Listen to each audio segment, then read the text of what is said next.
आरोग्य फॅमिलीला जॉईन आहे. आज मला चिडचिड होत होती. मी 21 दिवसापासून माझ्या सगळ्या मेडिसिन बंद केलेल्या आहेत. ह्या माझ्या एवढ्या मेडिसिन आहेत पहिल्या ज्या सुरू होत्या त्या. ओके.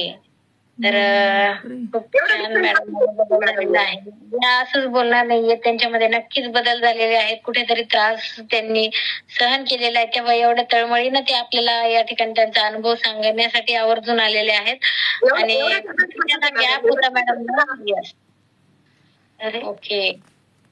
आज नाही, मी रागा डब्बा सगळा वर ठेवला. म्हटलं आज मी एक पण टॅब्लेट खाणार नाही. मॅडम आज मी 1 तास फुल वर्कआउट करते, काही त्रास होत नाहीये.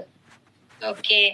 या ठिकाणी मॅडमला पॉझिटिव्ह एनर्जी आलेली आहे. मॅडम, तुम्हाला या ठिकाणी येण्याच्या अगोदर कधी वाटत होतं तुमच्या या गोळ्या बंद होतील, हे त्रास तुमचे कमी होणार आहेत तसं? मॅडम, मी 24 घंट्यात फक्त 3 तास जागी असेल, बाकी 18 घंटे मी झोपायचे. मला नुसती झोप यायची.